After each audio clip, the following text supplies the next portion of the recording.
Bonjour à toutes et tous. On vous souhaite la bienvenue à ce 12e Club Mobilité avec un nouveau format webinaire. C'est vraiment nouveau pour nous, donc merci de jouer le jeu, surtout à nos intervenants. Je voulais remercier aussi Marjorie et Guillaume de l'agence Mon Univers qui nous ont aidés pour l'organisation de cette rencontre virtuelle. Alors, je vous rappelle quelques petites consignes. Vous êtes peut-être habitués avec cette période de confinement, mais je préfère redire les choses.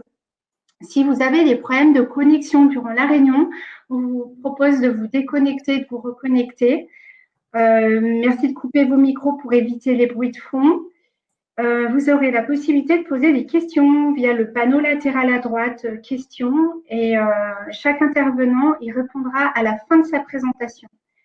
Si vous souhaitez vraiment intervenir pour préciser une question que vous auriez posée dans la rubrique questions, si vous souhaitez réagir ou compléter une intervention, vous pouvez vous manifester via le chat. Les questions et les réponses, elles seront compilées dans le compte rendu. Et si on n'a pas le temps de répondre à toutes les questions que vous allez poser, on les alimentera dans le compte rendu. Voilà, je pense avoir fait le tour de ces petites consignes. Donc, on va pouvoir démarrer. Guillaume, si tu peux aller sur l'ordre du jour, diapo suivante. Ok. Un petit rappel de l'ordre du jour. Donc, la DTC s'est déplacée autrement, va présenter l'édition 2020 du Challenge Mobilité. On va faire un retour d'expérience ensuite, la rubrique Ça a marché chez eux avec l'intervention d'Alpha Laval, Atos et Actis en vidéo. Et puis, David Gigaouri de Grenoble-Alpes Métropole va présenter les parcs Grenoble-Alpes. Et puis, la dernière partie est réservée à des mini-interventions flash de 5 minutes pour vous faire part d'actu qui sont néanmoins très importantes. Donc, on vous invite vraiment à rester avec nous jusqu'au bout, d'autant que la vidéo risque de ne pas couvrir la fin, malheureusement. Voilà, donc je souhaite la bienvenue. Ah non, j'ai encore des choses à dire, pardon. La dernière fois qu'on s'est vu, on était en décembre. Et donc là, je souhaite la bienvenue à nos nouveaux M-Pro. Donc le compteur est à 240. Donc, bienvenue à eux. Je ne sais pas si vous êtes tous là, mais dans tous les cas, voilà, on est vraiment ravis de voir le compteur augmenter petit à petit, malgré le confinement. Et je crois qu'on peut donner la parole à Geneviève et Romaric de l'ADTC Se déplacer autrement pour nous parler du challenge mobilité. Alors, beaucoup d'entre vous connaissent. J'ai malheureusement pas pu le mettre en deuxième partie, ce point, parce que David Chikaori, qui intervient sur les parkings, n'était pas disponible. Donc, voilà, c'est la raison pour laquelle je suis consciente que certains d'entre vous savent déjà beaucoup de choses, mais c'est toujours bien de vous avoir avec nous. Geneviève, Romaric, bonjour. Bonjour à tous. Bonjour à tous.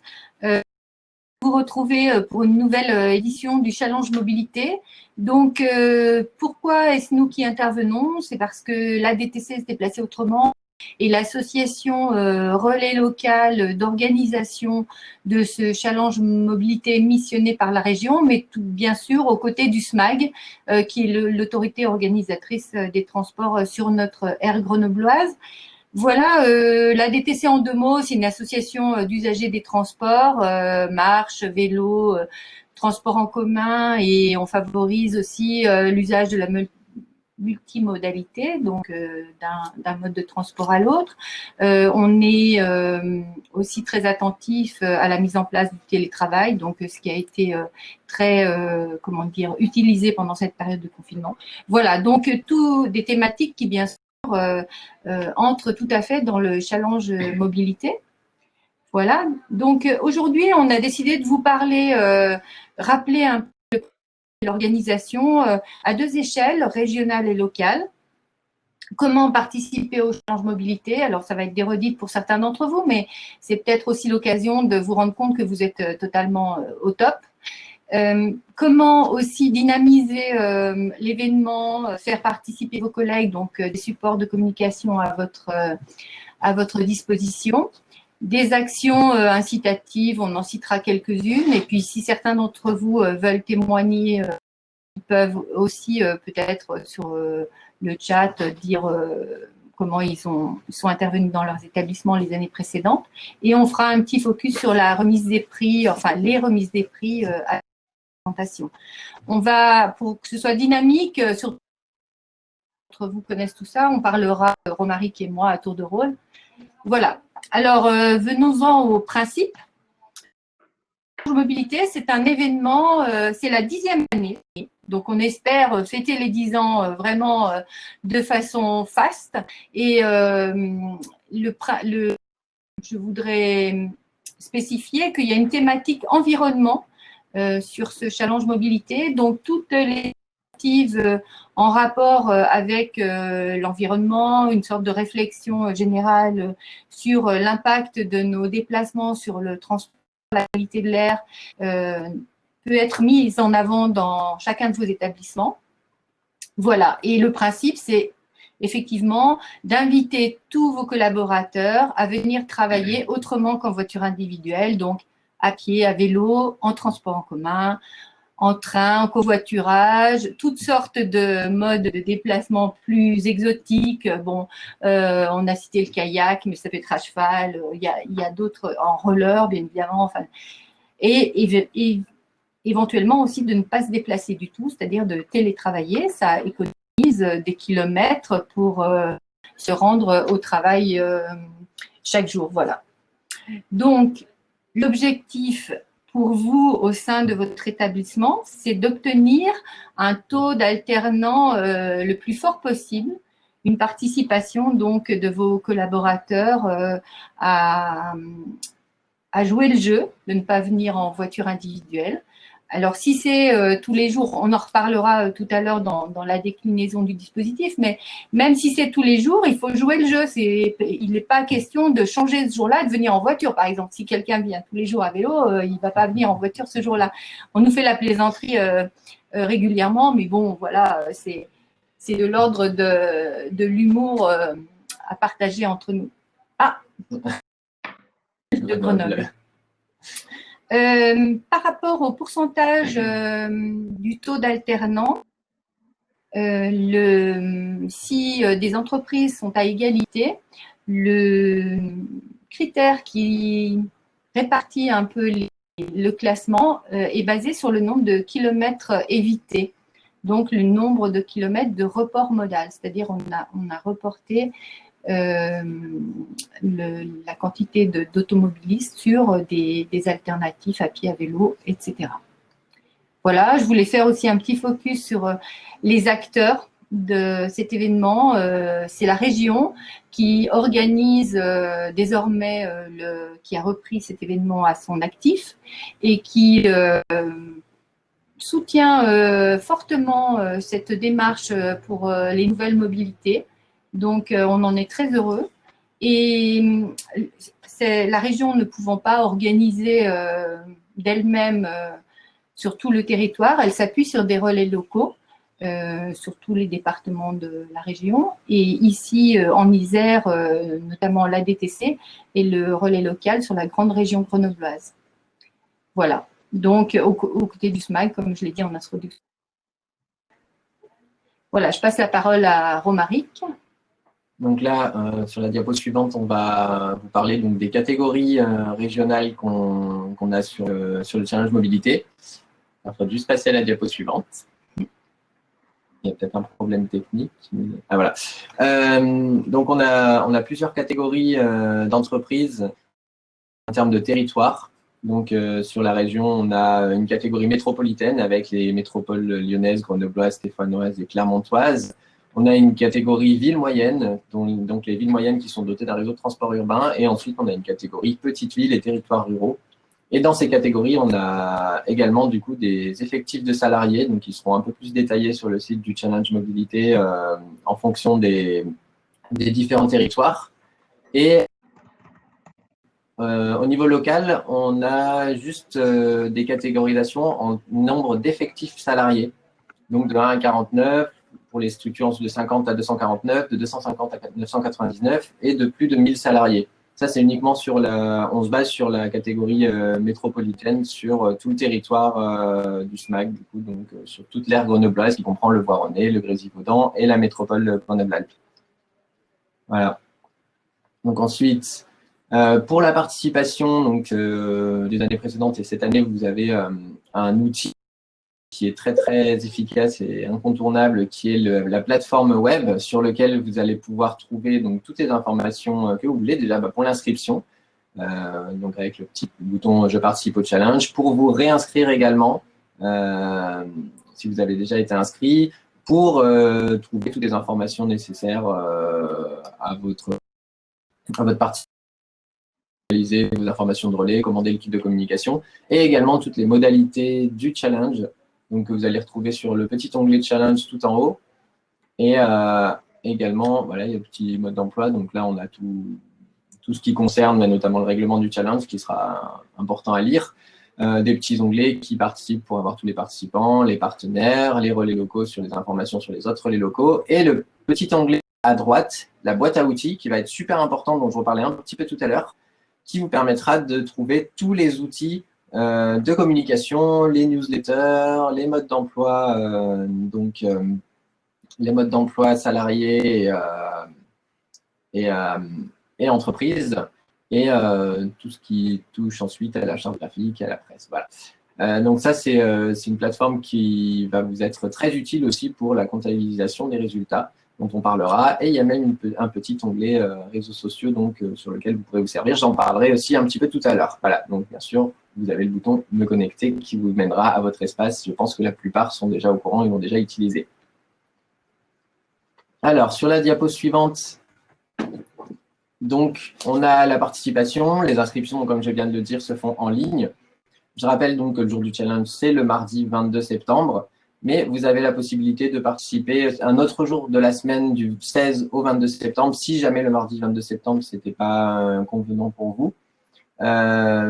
Pour information, sur le challenge mobilité se déroule durant la fête du vélo et aussi durant la semaine de la mobilité, donc du 16 au 22 septembre pour la semaine de la mobilité. Donc, c'est intéressant de pouvoir croiser ces divers événements mobilité et vraiment d'avoir une motivation pour vos salariés sur divers événements. C'est une mobilisation sur changer de mobilité et se déplacer autrement pour aller au travail, quand c'est en sortie de crise. C'est capital. Et avec la thématique environnement, on est d'autant plus dans le sujet de mobilité. Pour la saisie des résultats, vous aurez le choix entre deux modes de saisie. Vous aurez une saisie individuelle, donc qui consistera avec on va donner un lien à tous les salariés et ils pourront eux-mêmes entrer le nombre de kilomètres à éviter, leur mode de déplacement. Ou alors, il y aura une saisie, par exemple, par le référent d'entreprise qui aura inscrit la structure et qui comptabilisera tous les résultats de la structure. Et la saisie, notez bien la date, il faut que ce soit fait avant le 29 septembre. Le mieux, c'est que ce soit fait le plus tôt possible pour éviter ensuite de faire ça trop tardivement et d'être un peu moins dans le bain. Voilà, comptabiliser tout le jour du challenge ou le lendemain, ça permet de faire ça à chaud et d'être encore dans le jus. Et donc, pour les participants, vous voyez le petit flyer qu'on a mis juste à côté. Donc, 3 questions seront posées. Quel mode de déplacement sera utilisé le jour de l'événement ? Donc là, vous pouvez cocher. Si vous en utilisez plusieurs, vous pouvez même préciser quel mode de déplacement vous avez utilisé, par exemple vélo, train, autre. Le nombre de kilomètres domicile-travail, donc ce n'est que pour l'aller. Hein. Ce n'est pas pour l'aller-retour, mais bien juste pour l'aller. Et ensuite, vous avez votre mode de déplacement habituel. Donc, du coup, quel report modal vous avez effectué. Alors moi, je voyais vite fait sur le chat, il y avait comment on comptabilise les kilomètres évités par le télétravail. Je vais y répondre directement, comme ça c'est fait. Donc, c'est les kilomètres évités, justement. Donc, au lieu de mettre les kilomètres qu'on a fait, on met les kilomètres qu'on n'a pas fait. Si on habite du boulot, on va mettre juste 15 km, mais ce sera les kilomètres évités. Puisque dans tous les cas, on ne les aura pas fait, donc on n'aura pas à polluer, entre guillemets, sur de trajet. Voilà, donc on peut passer à la suivante. Je vais laisser Geneviève. Oui, donc voilà. Sur la saisie des résultats, quelques précisions. D'ailleurs, Guillaume a anticipé une de mes remarques, c'est-à-dire que les deux modes de saisie peuvent être complémentaires dans un établissement, c'est-à-dire qu'il peut y avoir une partie des qui sont connectés, donc qui pourront eux-mêmes remplir leurs résultats avec le lien qui correspond à l'établissement. Et puis une partie des salariés qui n'ont pas forcément accès à Internet ou pas facilement ou qui ce jour-là préfèrent donner le bulletin papier au référent. Et à ce moment-là, le référent compile tous les bulletins qu'il a eus ou le tableau Excel qu'il a tenu, enfin, selon sa préférence, et remplira lui-même les résultats des autres salariés qui ne se sont pas connectés directement. Voilà. Par ailleurs, je voulais aussi préciser, parce que quelquefois, les personnes n'ont pas rempli le nombre de kilomètres. Ils disent venu en transport en commun, la ligne 15, la ligne je ne sais quoi, et sans avoir rempli le nombre de kilomètres, le référent n'a pas forcément le temps d'aller chercher et il n'a peut-être pas forcément accès aux données personnelles pour savoir la distance domicile-travail exact. Donc, dans ce cas-là, il peut se baser sur les moyennes nationales de l'ADEME qui sont affichées là et que vous retrouverez bien sûr. Vous aurez ces données qui seront accessibles. Donc, si vous avez un de vos collaborateurs qui est venu en covoiturage et vous ne connaissez pas exactement sa distance domicile-travail, vous mettez 26 km. Voilà, c'est une moyenne et c'est admis par le règlement du challenge mobilité. Voilà. Par ailleurs, une petite précision aussi sur la saisie centralisée. En fait, quand le référent remplit, par exemple, s'il a 30 cyclistes ce jour-là, le jour du challenge, il en a 20 qui font habituellement le trajet à vélo. Ces 20 personnes représentent 60 km, par exemple. Eh bien, il met non-report, puisque en fait, ce sont des personnes qui viennent habituellement à vélo. Et autrement, les 10 autres personnes qui ont fait l'effort d'essayer le vélo ce jour-là et qui ont laissé la voiture, hein, c'est par rapport à la voiture, bien évidemment, il indiquera le nombre de kilomètres en report modal. Voilà. Il y a aussi la question des personnes qui changent. Par exemple, un salarié qui vient habituellement en transport en commun, il fait 15 km habituellement en transport en commun et ce jour-là, il vient à vélo. On peut le compter en report modal parce que ça a été un essai à changer de mode de transport. Donc,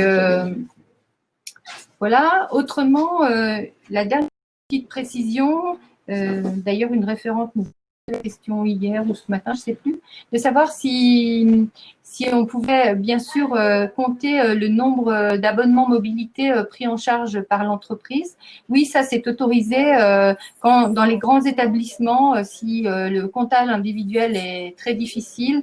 En fait, il est possible de reporter le nombre d'abonnements transport en commun ou à des services de location vélo, etc. Pour comptabiliser le nombre de salariés venus autrement qu'en voiture. Et c'est peut-être aussi un cas pour des entreprises de nettoyage, par exemple, où les salariés ne viennent jamais sur le site. C'est un peu compliqué de les comptabiliser. Alors que même le jour du challenge, ils peuvent se déplacer en transport en commun. C'est une bonne chose. Tout à fait. Donc, voilà. Voilà. Donc, pour revenir sur les outils de communication dont j'ai parlé donc, dans la boîte à outils, vous aurez différents supports, notamment en commandant le kit de communication. Vous aurez les affiches, flyers, donc avec au dos du flyer, vous avez le bulletin de participation. D'ailleurs, dans les kits de com que vous recevrez, vous aurez également des ballons qui sont écolo et biodégradables. Il faut quand même le noter, mais voilà, c'est précisé dans tous les cas. Vous avez également les modes d'emploi établissement et salariés, donc qui sont, je vous conseille de les lire, ils sont très courts et c'est bien de les mettre pour le mode d'emploi salarié. Et puis tout un tas de documents, signatures mail, bannières web et tout ce qui va être possible d'utiliser sur des courriers et notamment aussi des modèles de courrier type à envoyer à vos salariés, collaborateurs, des newsletters, la charte de communication et surtout, donc ça c'est super intéressant, le catalogue d'animation. J'en parlerai aussi dans les diapositives un petit peu après, qui va vous proposer un nombre intéressant d'animations justement à faire. Et puis, il y a une communication aussi qui est très intéressante à faire, c'est en utilisant les réseaux sociaux. Donc, soit sur votre entreprise, mais surtout les réseaux sociaux donc du challenge mobilité, qui sont Twitter, Facebook et LinkedIn, sur lesquels vous pourrez, le jour du challenge, pour les employés, inciter vos salariés à taguer, donc en utilisant, par exemple, @challenge mobilité. Alors, tout sera expliqué, vous inquiétez pas, à l'approche du challenge, avec grande précision. Pour permettre, par exemple, voilà, de poster leurs photos sur la page du challenge. Voilà, donc ça, n'hésitez pas à utiliser les réseaux sociaux, justement. C'est un très bon moyen de communication. Pour l'entreprise aussi, c'est bien pour vous. Ça permettra de gagner en visibilité et surtout de mettre en valeur toutes ces initiatives. Et ça mobilise beaucoup les salariés qui n'hésitent pas à utiliser les réseaux sur leur smartphone et à justement mettre en valeur aussi leur participation et à mettre un petit peu plus un côté festif ou entraînant. Je laisse juste la parole à Geneviève pour vous parler des offres d'essai.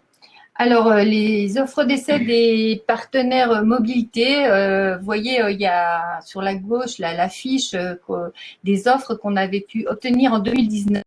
Le principe est reconduit pour 2020, mais on va laisser encore un peu de suspense sur les différents acquis qu'on aura pour cette année, cette édition 2020. Ce qu'on peut savoir, c'est que la plupart des offres vont être reconduites, voire améliorées, notamment pour les TER. Bon, voilà, la région et la SNCF ont pu convenir d'une modalité encore plus intéressante que celle de 2019. Vous découvrirez ça dès que tout sera validé. On vous enverra le lien vers les différentes offres. Chacune renverra à l'opérateur qui vous intéresse. Et voilà, donc un peu de suspense encore, mais on a de la chance sur notre territoire parce que ça a été initié en 2018 grâce surtout au SMAG, enfin l'époque le SMTC, voilà, qui a essayé de réunir les opérateurs et ça a été une première. Et maintenant, dans d'autres territoires de la région, il y a ce même type d'offres de partenaires, d'offres d'essai, pour que le jour J, les salariés puissent se dire bah, tiens, je tente de prendre Transisère, par exemple, et plutôt que ma voiture, et je peux au moins en réalité voir tester les avantages et les inconvénients, quoi. C'est une offre à l'essai, ça porte bien son nom, et souvent c'est concluant quand même. Une partie des personnes qui tentent d'autres modes de mobilité le jour du challenge reconnaissent l'expérience, alors peut-être pas tous les jours, mais en tout cas plusieurs fois par mois, voire plusieurs fois par semaine, ce qui permet, ce qui est vraiment tout à fait l'objet de cet événement mobilité. Et pour vous, référents, c'est vraiment un outil pour vraiment donner envie d'essayer d'autres modes. Voilà, donc… Ouais. Donc là, on va passer, alors, donc on revient un petit peu sur la participation le jour J. On y passe très vite, parce qu'effectivement, je vous ai parlé du catalogue d'animation. Voilà, ce que je conseille vraiment cette année, notamment, c'est ce qu'on aimerait beaucoup faire. Et là, on est quasiment à 1000 inscrits.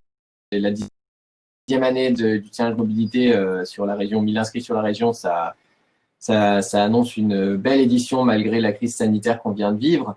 Ce qui est intéressant, c'est vraiment d'essayer de rendre au mieux cet événement festif, convivial et créatif avec toutes les animations qu'on va pouvoir trouver et vraiment mobiliser sur la mobilité. Alors, par exemple, pourquoi pas faire des événements, tombola, des stands d'information mobilité ou encore des ateliers réparation, des témoignages. Là, tout à l'heure, j'ai eu une responsable qui me parlait notamment d'avoir interviewé des salariés pendant toute la semaine par rapport à leur changement à comment est-ce qu'ils viennent au travail et éventuellement un changement de mobilité. Voilà, rendre l'événement interactif et participatif, c'est très intéressant pour ça. Par ailleurs, voilà, à voir si vous faites justement une entreprise, une dynamique qui sera plus interne à l'entreprise ou au contraire vous décidez de travailler sur un site de plusieurs entreprises, faire quelque chose d'inter-entreprise qui va dynamiser l'événement, permettre de venir beaucoup plus nombreux sur l'événement, mutualiser par exemple un atelier vélo pour tout un site d'entreprise qui est super intéressant. Et voilà, qui surtout faire de la communication sur ces nouvelles mobilités, notamment par exemple tous les aménagements temporaires qu'il y a eu, sur le télétravail aussi, qui va être très intéressant à valoriser. On a pas mal d'entreprises qui hésitaient à se réinscrire parce que pas de retour sur site prévu ou beaucoup de monde en télétravail. C'est de valoriser le télétravail, de l'utiliser par la suite, pour télétravailler peut-être un jour par semaine à la suite du challenge. Donc voilà, maintenant je pense que tout le monde est rodé, donc au moins on a ça. Et c'est vraiment l'occasion de plancher sur de nouvelles mobilités. Je pense que ce va être vu comme une sortie de crise, une grosse opportunité. Voilà. J'ajouterais juste par rapport à la dynamique inter-entreprise sur des zones d'activité, notamment pour le covoiturage, ça peut être intéressant de passer à l'essai, de partager de communiquer ensemble sur des plateformes de covoiturage. Et donc, si ce n'est pas déjà le cas autour de vous, de voir à plusieurs ces types d'organisations. Voilà. Il y a aussi les tiers-lieux. Oui, on a toute une question de nouvelles mobilités qui sont très intéressantes. Voilà, vous pourrez sûrement les découvrir d'ailleurs dans les mois à venir. Il y a beaucoup de choses à faire encore. Et justement, c'est intéressant aussi de peut-être essayer de vous documenter, de voir comment vous pourrez mobiliser les salariés sur ces nouvelles mobilités. On est vraiment on est dans le sujet cette année en 2020 sur les nouvelles mobilités. Donc c'est bon.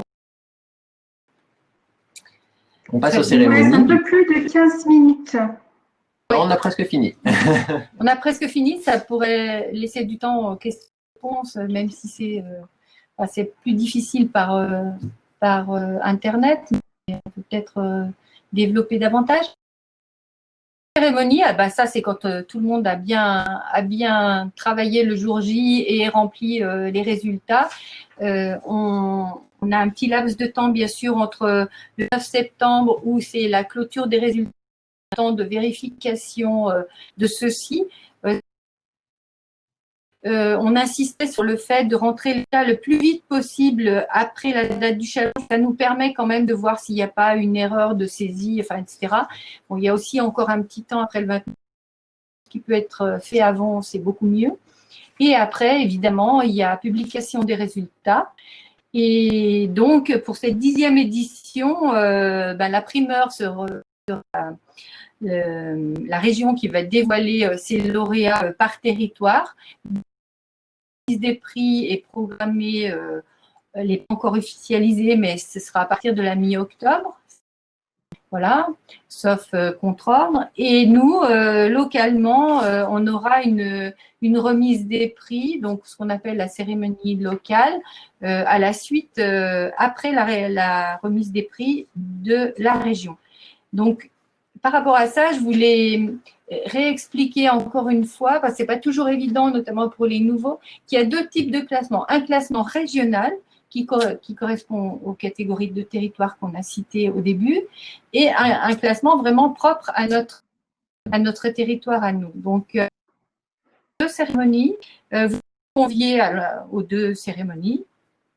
Bon, c'est peut-être plus difficile d'aller à Lyon, voilà, mais en tout cas, on espère vous voir nombreux à Grenoble parce que c'est un temps qu'on prépare quand même autour de la mobilité. On essaye toujours de trouver quelque chose qui puisse vous intéresser en tant que référent et c'est l'occasion aussi de discuter avec vos homologues référents mobilité. Certains ont développé des particularités dans leur établissement, donc on peut échanger là-dessus. Et voilà, parce qu'il y a un temps d'échange aussi après la remise des prix en soi. Et il y a souvent plusieurs opérateurs qui sont présents, des des élus. Donc, ça permet d'avoir un peu une visibilité sur ce qui se passe sur notre territoire et de poser aussi, appuyer là où ça fait mal quelquefois pour améliorer les choses. Donc, voilà, on espère vous voir à cette cérémonie locale. La date sera dévoilée, bien sûr, dès qu'on le sait. Ouais. Et après la cérémonie, aussi, on voulait vous parler Donc, sur la diapo suivante. voilà, d'une particularité aussi qui a été initiée ici, sur notre territoire. C'est une campagne d'affichage sur les abribus du territoire du SMAG et aussi une info dans les écrans embarqués des bus et des trams. Voilà, avec un petit clin d'œil sur les établissements qui ont été vertueux du challenge mobilité. Donc là, c'est la campagne d'affichage de l'année dernière, bien évidemment, parce qu'on attend les résultats pour publier les vainqueurs de cette année. Non, je plaisante. Mais donc, voilà, cette campagne sera reconduite. Donc, voilà, le SMAG confirme.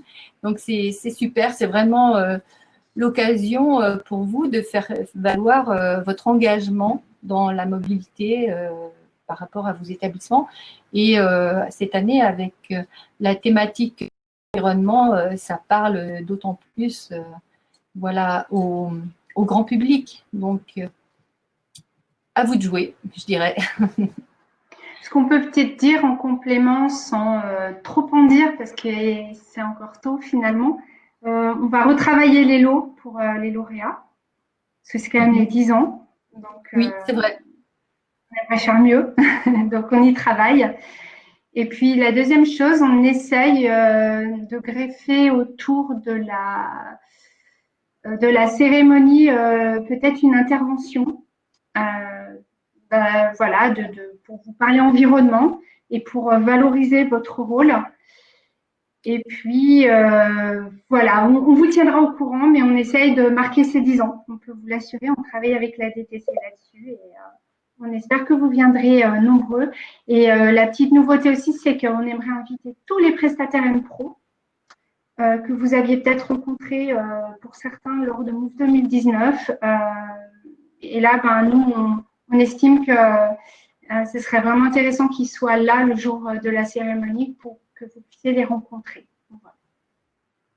Oui, d'ailleurs, en amont de votre journée du challenge mobilité, n'hésitez pas à faire appel à tous les collègues prestataires M-Pro pour vous aider à dynamiser la communication autour de cette journée.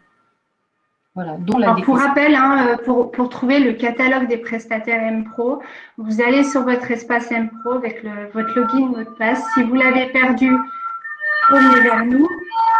Quand vous l'aurez retrouvé, enregistrez-le. Et ensuite, vous vous rendez dans la rubrique outils et vous avez une sous-rubrique prestataire M-Pro et vous retrouvez tous les prestataires qui ont proposé une tarification préférentielle. Et vous pouvez les retrouver par un menu déroulant qui s'appelle Prestations. Voilà, en complément. Je lis en effet, oui.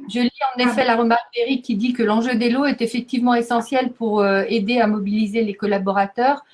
C'est vrai que ce sont des lots souvent au titre de l'établissement, mais il faut peut-être effectivement qu'on fasse un effort pour communiquer sur ce qui est en jeu, sachant que l'enjeu, c'est vraiment déjà de faire parler de la mobilité, de vous aider à parler de la mobilité dans les établissements.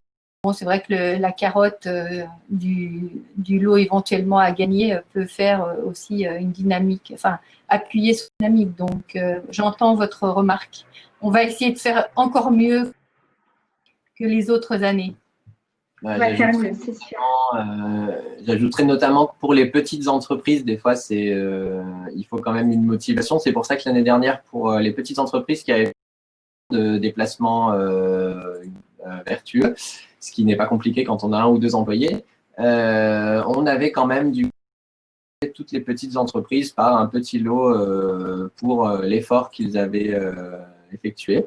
Et voilà, il faut savoir aussi qu'une petite entreprise, ou même d'ailleurs une grande entreprise, mais surtout des petites structures qui des fois auraient un peu de mal enfin, ils se disent, mais qu'est-ce qu'on fait, pourquoi est-ce qu'on participe au challenge si on est tous le vélo, on vient tous déjà en transport en commun ou en covoiturage.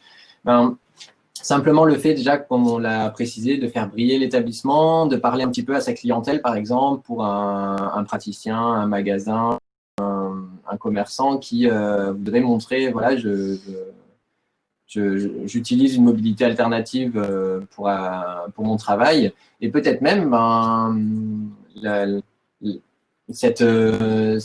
comment dire, ce point positif de se dire, ah, ben, j'ai réussi à mobiliser quelques-uns de mes clients à venir me voir, profiter sans utiliser la voiture individuelle. Et ça, je pense que aussi, et c'est une motivation. C'est pas un gain matériel, mais c'est quand même voilà, c'est une bonne satisfaction justement de pouvoir mobiliser d'autres personnes, un entourage, des entreprises aux alentours, à se déplacer autrement.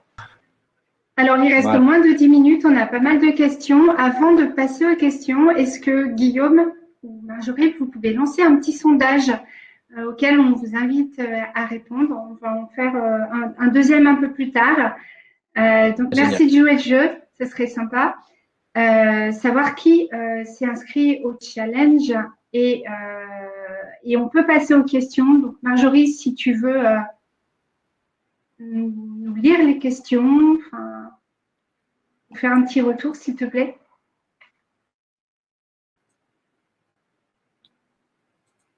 Alors, sur les questions, donc on a une question, une première que Romaric a traitée posée par Valérie Barrette de comment comptabiliser les kilomètres évités par le télétravail lors du challenge. Donc, c'est quelque chose qui existe déjà depuis plusieurs éditions. Le télétravail est bien comptabilisé et il est d'actualité, donc profitez-en pour cette édition de mettre l'accent là-dessus. Et si vous voulez, le salarié déclare ou vous, référent, vous déclarez le nombre de kilomètres évités et la plateforme après s'occupe de faire le calcul et ça rentre évidemment dans votre total de kilomètres alternatifs. Ensuite, on avait une question de Madame Catherine Bonnet concernant comment savoir qu'il n'y a pas de double saisie du fait que vous pouvez soit laisser vos collaborateurs remplir leur participation, soit le référent qui fait la saisie centralisée. Effectivement, on est sur du déclaratif. Il y a une possibilité de doublon. Après, on arrive quand même à s'en rendre compte. Il y a la possibilité, si vous voulez, de mettre son nom et son prénom. C'est pas obligatoire dans la saisie. Dans le formulaire de participation. Donc voilà, n'hésitez pas à préciser ça à vos collaborateurs.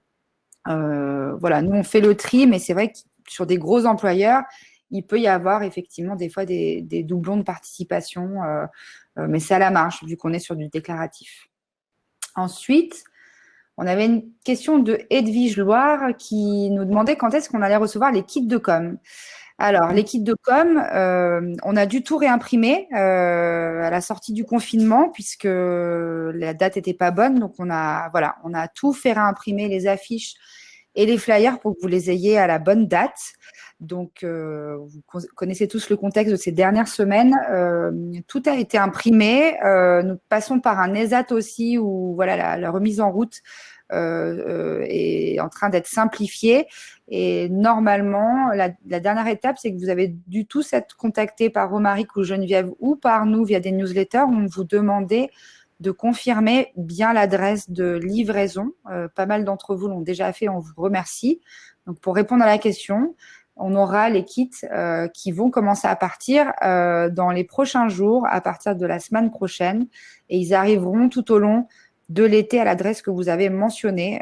Voilà, il y a un premier envoi sur toute la région de plus de 500 kits qui va commencer à partir. Donc voilà, l'inconnu qu'on a, c'est les délais de poste qui sont un peu plus longs, mais vous l'aurez de toute façon, si vous êtes inscrit là avant aujourd'hui, vous l'aurez premier envoi. Voilà. Ensuite, dernière question. Alors, autre question qui reste sur le challenge. Fanny Crouzet qui nous demande est-ce que certains référents ont une expérience réussie pour réunir des salariés de plusieurs sites distants de moins d'1 kilomètre car ils n'arrivent pas à créer de l'émulation entre leurs sites chaque année. Est-ce que certains d'entre vous ont une expérience par écrit à nous partager, ou vous, Geneviève, Romaric, un exemple? Pour réunir les de deux sites, fédérer une dynamique entre différents qui sont à moins d'1 kilomètre les uns des autres. Là où ça marche le mieux, il faut le reconnaître, c'est dans les zones d'activité où il y a une animation, une association qui œuvre pour dynamiser la zone d'activité, par exemple. Après, généralement, ce sont des contacts informels entre les personnes qui s'occupent de la établissement et qui se contactent justement. Ça peut être l'occasion au moment du challenge mobilité. Vous avez tous accès sur la plateforme du challenge aux établissements qui sont inscrits. Sur la page d'accueil du site, vous voyez, il y a un onglet qui participe dans challenge, qui participe. Vous pouvez cliquer là-dessus et après sélectionner ADTC relais local. Et là, vous voyez tous les établissements inscrits. Ça peut connaître les établissements qui sont proches de votre périmètre d'activité et peut-être à ce moment-là essayer de contacter le référent en disant ben voilà, vous êtes inscrit, on est proches voisins, et bon, essayer un contact comme ça. Après, je n'ai pas d'autres exemples en tête. Personne n'intervient pour essayer de donner une… Je crois qu'on n'est pas sur des établissements différents. Pour moi, c'est des établissements qui font partie du même groupe et des bâtiments qui peuvent être situés plutôt à quelques centaines de mètres ou kilomètres. Et effectivement, il faut avoir des personnes ressources qui mobilisent et qui aident à mobiliser dans les différents sites. Après, ça peut être effectivement des choses qu'on peut échanger. Fanny, directement avec vous pour voir un peu plus les contraintes que vous avez et pour voir comment on peut apporter une réponse plutôt satisfaisante. Voilà, ce sera peut-être plus simple que vous recontactiez directement Geneviève et Romaric ou nous, Mon Univers, pour qu'on échange là-dessus et qu'on vous apporte une réponse peut-être plus simple et plus qualitative. Ensuite, il y a une question de Grégory Roche qui est en lien avec le challenge, mais qui rebondit sur la thématique télétravail. Il demande: est-ce qu'il est possible d'avoir quelques infos pratiques juridiques concernant le télétravail, un style de guide pratique. Alors, un guide pratique, je termine la question. Nous allons débuter les négociations une fois la crise sanitaire levée. Si les entreprises sont à l'aise de partager leur accord avec l'ILL, il est preneur. Lorraine, je te laisse répondre. Eh bien, on a diffusé dans la newsletter l'Actu Mobilité une actu comme quoi on avait fait un guide télétravail qui est vraiment complet, qui fait 6 ou 7 pages. On a repris les aspects juridiques, on s'est vraiment calé à des méthodos. On a organisé un webinaire aussi qui est toujours en ligne. Donc voilà, tout est en ligne sur votre espace M-Pro. Vous pouvez retrouver ça aussi sur le site M. Et pour faire du retour d'expérience entre les uns et les autres, oui, on serait preneur. Et pour aller un petit peu plus loin, sans vous en dire trop, parce que c'est pas complètement calé, mais on aimerait organiser une demi-journée à la rentrée où on vous parlerait forfait mobilité durable. On a un guide qui est fait, mais on aimerait présenter de façon plus exhaustive en live. Et pareil sur le télétravail. Et donc, si on a des personnes qui veulent témoigner, n'hésitez pas. Ça fait un peu doublon peut-être avec un sondage qu'on a mis en ligne, mais dans tous les cas, manifestez-vous auprès de nous. On a vraiment besoin de témoignages, que ce soit positif ou négatif, hein, mais faire du retour d'expérience, il n'y a pas que les aspects positifs.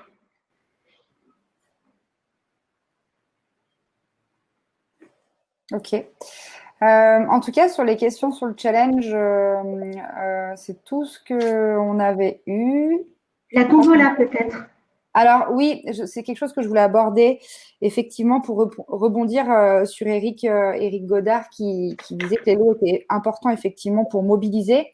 Dans le catalogue animation, Romaric en a parlé, vous avez différents types d'animation et c'est vrai qu'il y a les lots régionaux, les lots de la cérémonie locale, mais n'oubliez pas aussi que des fois, la chose la plus simple, c'est d'organiser une tombola en interne. D'une part, ça règle le problème du doublon de participation parce que les gens, en général, quand il y a une tombola, ils mettent bien leur nom et leur prénom et ça permet de les retrouver. Et vous, ça vous permet d'avoir quelque chose de simple qui motive les salariés à participer et de pas très coûteux en général. Voilà. Donc, n'hésitez pas, ça a beaucoup de succès et ça vous permet de pouvoir fédérer autour du challenge mobilité. Voilà. On a traité, sauf erreur de ma part, toutes les questions qui étaient en lien avec… Et il y a Viviane Sétier. Alors, je précise Viviane Sétier, qui est de l'INPG, qui est lauréat du challenge, qui précise que l'année où ils ont fait une tombola, ils ont gagné le challenge. Voilà, c'est un bon exemple pour vous tous de la mobilisation qui a été faite. Oui, c'est très intéressant. Ok. On est dans les temps, Lorraine. Ouais, on a un petit peu dépassé, mais merci dans tous les cas pour vos interventions à tous les deux sur un exercice pas forcément évident. Merci de vos réactions les uns et les autres. Et là, on va passer à la deuxième. Merci. On va passer au deuxième point, ça a marché chez eux. Donc, c'est du retour d'expérience. On nous avait demandé au dernier club de faire témoigner des établissements dont la communication en interne fonctionne bien sur le plan de mobilité. Du coup, on a fait appel à 3 établissements qu'on a jugés efficaces lors du rendez-vous annuel de suivi qu'on a fait avec eux et on leur a demandé de témoigner. Donc, on a Alpha Laval, Atos et Actis. Et du coup, je fais appel au premier intervenant, oui. Alpha Laval. Florian, bonjour. Je suis là, bonjour. Bonjour à tous. Donc, on va effectivement expliquer rapidement comment on a amélioré au mieux de ce qu'on pouvait faire notre communication mobilité envers nos collaborateurs. Slide suivante, s'il vous plaît. Je vais commencer par présenter l'entreprise. Donc, le groupe Alpha Laval, c'est environ 17 000 collaborateurs internationaux. Sur le site du Fontanil, on est 232 salariés, donc 145 administratifs, donc des personnes qui ont un ordinateur et une boîte email, et 87 ouvriers qui font de la production en atelier, qui, eux, n'ont pas accès à l'informatique pour travailler tous les jours, ou juste pour les logiciels de suivi de production, donc pas de communication directe électronique pour eux. Donc l'entreprise fabrique des échangeurs thermiques à plaques soudées. Oui, c'est un peu barre comme nom. C'est pour l'industrie dans l'énergie, le pétrole et le gaz, pour réchauffer ou refroidir un fluide ou un autre par des fluides. Le comité mobilité existe depuis 2015 et donc est composé aujourd'hui de 5 salariés. On a eu un peu plus à des périodes, puis d'autres un peu moins. On essaye régulièrement de refaire de la communication en interne pour avoir de nouvelles personnes dans l'équipe, puisque le temps passe et les gens, comme dans d'autres entreprises, quittent le navire. Donc on fait avec les personnes motivées. Diapo suivante. Voilà. Donc la problématique que nous avions juste de 2015 à 2017, c'est effectivement la problématique de communication.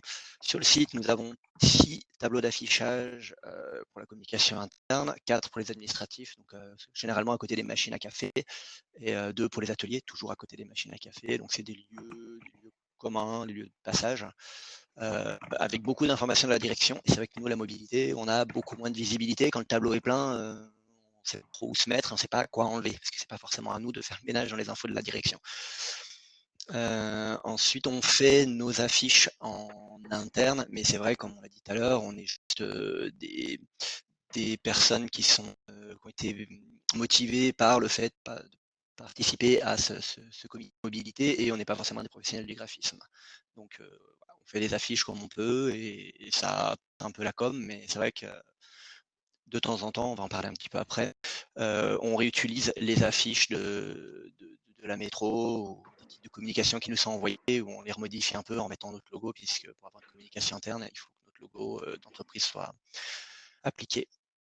Donc les améliorations depuis 1 an, on va dire avant Covid, on avait préparé la présentation pour être à la première date prévue de ce club mobilité. La communication, la première, donc il y en a plusieurs types, oral, papier, numérique, et puis une autre qui est un peu numérique et papier. Donc la première, l'oral, c'est les réunions trimestrielles. Donc qui sont faites par la direction. On est tous rassemblés dans un parking souterrain pour que tous les employés disponibles ce jour-là sur site viennent obligatoirement à ces réunions-là, donc pour passer surtout les visibilité économique du site, plus un petit peu de communication. Donc c'est vrai qu'on a une durée d'intervention courte parce que c'est pas forcément une réunion trimestrielle pour la mobilité, ce sera noyé dans les autres communications de la direction. Ensuite, dans les AIC, donc c'est des réunions quotidiennes courtes entre les équipes, que ce soit en production ou dans le bureau, et les managers. Donc on demande aussi ça. On a besoin de communiquer dans les AIC en direct, donc par voie orale, beaucoup pour l'atelier, puisque la partie bureau, même si on a des AIC, on reçoit les mails.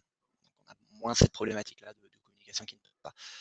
Ensuite, on a la communication papier, donc les affiches fournies par la métro que nous réutilisons, on les remodifie un petit peu, et des affichages ponctuels qu'on fait la veille généralement, ou une semaine avant les événements pour rappeler. On les met sur les badges, puisqu'on est une entreprise où on a besoin de badger en rentrant, en sortant, même pour la pause midi et les repas.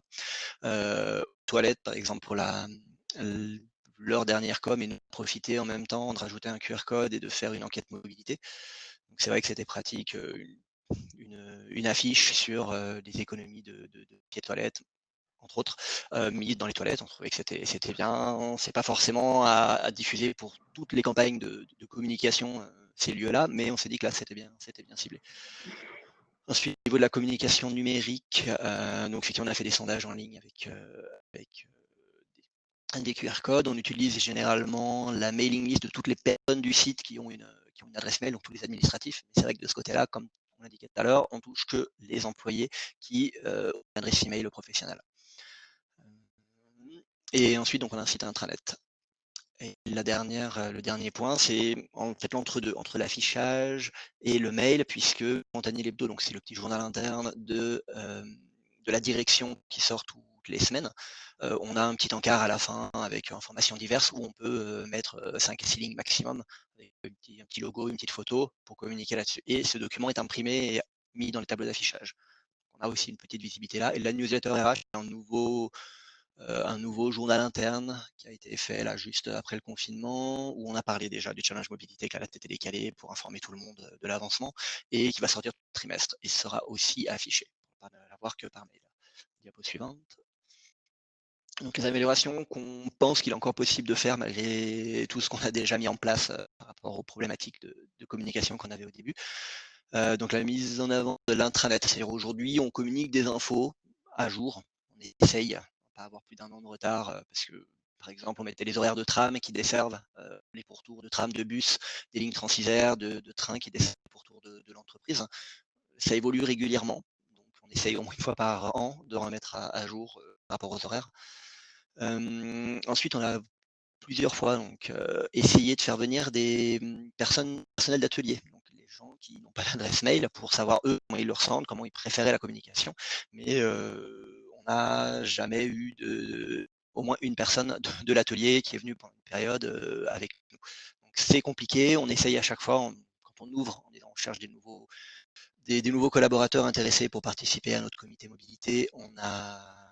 C'est ouvert à tout le monde, donc on va cibler forcément les administratifs, mais on cible aussi les ateliers, et en insistant un peu, on n'arrive même pas à avoir de personnes plus dans l'atelier, ce qui serait mieux pour une visibilité. Nous, on pense à des choses, peut-être qu'ils pensent à autre chose, parce qu'on n'a pas forcément les mêmes contraintes.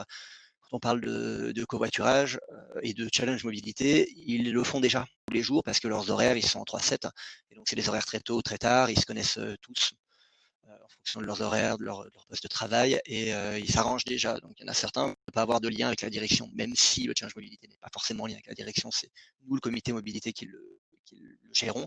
Ils ne veulent pas s'inscrire, ils ne veulent pas remplir les documents. On leur dit, mais c'est juste pour nous, pour augmenter les stats, en disant vous l'avez fait, ok, c'est pas forcément pour la direction, il n'y aura rien derrière de contrepartie de la part de la direction. Faites-le pour l'entreprise, pour nous, pour le challenge, pour essayer de monter un peu nos scores. Ce qu'on peut demander aussi, qui n'a pas été accepté, parce qu'en ce moment, on avait des problèmes d'espace et de bureaux disponibles. C'était un lieu, un local, un emplacement dédié à la mobilité. On peut accueillir les nouveaux salariés, où on ferait des permanences pour les former sur ce qui est déjà en place, pour les aider à, comme le jour du challenge mobilité, leur trouver des solutions alternatives à la voiture individuelle. Et aussi afficher, puisqu'on l'a mis en place, une carte des lieux d'habitation des différents collaborateurs, donc avec l'entreprise au milieu, et puis chacun a un petit numéro, son nom, et si des nouveaux arrivent, voient la carte et disent ah bah tiens, telle personne habite dans le même village que moi, on peut les mettre en relation, puisqu'on connaît maintenant tout le monde, pour qu'ils puissent s'arranger rapidement, ou au moins le jour du challenge, pour venir en covoiturage. Aujourd'hui, la présentation de la partie mobilité est faite par moi-même, puisque en tant que technicien de support informatique, je leur livre leur matériel, et donc c'est vrai que toute la partie informatique, règles de sécurité et compagnie qui sont obligatoires dans toutes les entreprises, je le fais, et à la fin, je leur dis voilà, il y a une question, une information qui n'est pas informatique, et qui est un groupe existe. Donc, si vous avez des questions, des envies, vous voulez participer, venez me voir et on redirigera par rapport aux autres membres du groupe sur telle ou telle thématique qui est le plus spécialisé. Et là, on est en cours 2020-2021 sur la mise en place de l'industrialisation en 4.0, donc de l'atelier.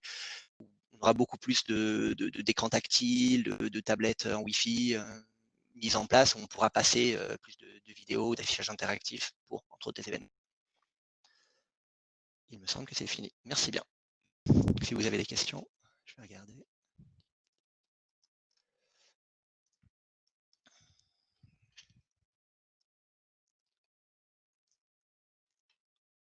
Est-ce que vous avez des questions? J'ai pas trop endormi tout le monde. Non, c'est silence, ça devait être clair. Carré dynamique, maintenant. Merci beaucoup pour votre intervention. Mais vous, Florian, vous avez vu une vraie différence depuis 2-3 ans quand vous avez revu votre façon de communiquer? Oui. Ce qui a beaucoup marché, c'était aussi la distribution de flyers au niveau des tourniquets d'accès. Parce que les gens d'atelier, ils passent là. Donc on s'était mis ici avec nos flyers. C'est du papier, c'est pas très écologique, mais au final, on sait que les gens repartent avec et ont l'information. Si on leur dit juste qu'il y a quelque chose, ils vont dans leur voiture, au bout de 5 minutes, ils ont oublié, chez eux, c'est fini. Là, ils ont quelque chose à se mettre sous la main. Donc oui, c'est pas écologique. On ne l'a pas mis sous les pare-brises non plus. On leur a donné de main en main. Si vraiment ils veulent pas, ils nous disent non, on va pas insister plus. Mais voilà, on a là-dessus pour essayer de trouver un autre moyen de communiquer. D'accord, très bien. C'est intéressant parce que c'est justement souvent la cible des opérateurs qu'on a vraiment du mal à atteindre, et j'avais vraiment détecté que chez vous, vous aviez fait de gros efforts là-dessus parce que c'était un problème. J'ai une question, Lorraine. On a une question de Éric Godard de la Banque Populaire Auvergne-Rhône-Alpes. Est-ce que ça marche pour animer 17 000 collaborateurs, les 17 000 collaborateurs?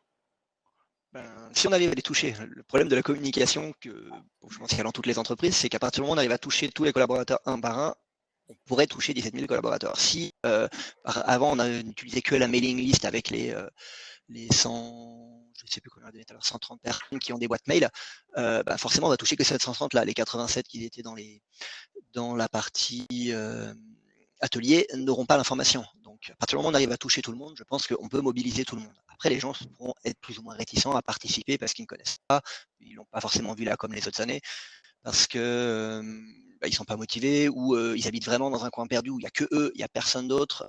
Et aujourd'hui, le covoiturage inter-entreprise du même quartier géographique n'est pas forcément bien lancé, mis en place. Donc c'est difficile de trouver d'autres alternatives à la voiture individuelle quand on est vraiment extérieur et dans des cas particuliers. Donc 17 000, oui, à 100%, entre guillemets, c'est impossible, mais on peut tous les ans insister un peu, essayer de toucher le maximum de personnes pour faire avancer les pourcentages. L'année dernière, nous, pour reparler de challenge mobilité, de mobiliser les personnes, on avait réussi à faire intervenir une association, donc la Locomotive, qui travaille à l'hôpital couple-enfant pour les enfants avec des maladies lourdes. Donc on les a fait intervenir pour se présenter, ça a touché beaucoup de monde, on a eu beaucoup plus de participation. En plus, l'entreprise avait dit au début qu'elle reversait 50 centimes du kilomètre parcouru pendant le challenge mobilité à cette entreprise.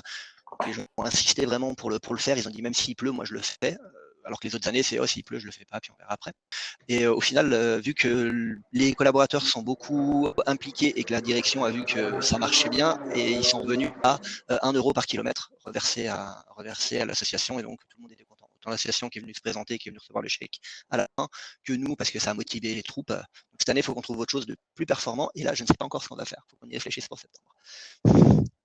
Ok, mais juste pour compléter ce que voulait dire Eric Godard, c'est que oui, c'est compliqué avec un volume de collaborateurs comme vous pouvez avoir dispersés sur beaucoup de sites. Moi, je pense que l'une des clés, je dis bien l'une des clés, c'est d'avoir un relais dans chaque agence, sur chaque site, pour pouvoir être au plus près des salariés qu'il ait un ordinateur ou pas. Je vous propose de passer à Delphine Millon de chez Atos. Bonjour Delphine. Tu m'entends, Lorraine? Oui, tout le monde t'entend, je pense même. Je voulais avoir la confirmation que je ne parlais pas toute seule chez moi. Ça marche. Je profite un peu de passer en deuxième. Du coup, ça enrichit un peu ma présentation pour vous donner le contexte, chose auquel je n'avais pas pensé. Merci Florian, du coup. Donc, nous, c'est une agence de services en informatique, Atos. On est situé Boucheiller-Vialet, donc derrière Europol, on peut dire centre-ville de Grenoble, la première couronne. On est donc 550 salariés, on est à peu près 90%, enfin 10% de nomades et puis 90% à venir très régulièrement sur site, parce que je dis très régulièrement, on pratique le télétravail avant le confinement, donc pour une partie de la population, 1 jour par semaine en télétravail et le reste du temps sur site. On est tous accessibles via un mail, puisque notre outil de travail à nous, c'est quand même l'ordinateur. Donc voilà, ça c'est quand même un gros avantage. J'ai une population qui est très sensible au déplacement, donc c'est vrai qu'on n'a pas du tout les mêmes enjeux que l'entreprise qui vient d'être présentée juste avant. Juste pour vous donner une illustration, on a 160 places de vélo qui sont presque, à certains moments, utilisées en totalité. Alors après, ça ne veut pas dire que tout le monde vient à vélo jusqu'au travail. Il y a des vélos ventouses pour les petites courses entre midi et 2, mais voilà, ça fait vraiment partie des usages des salariés.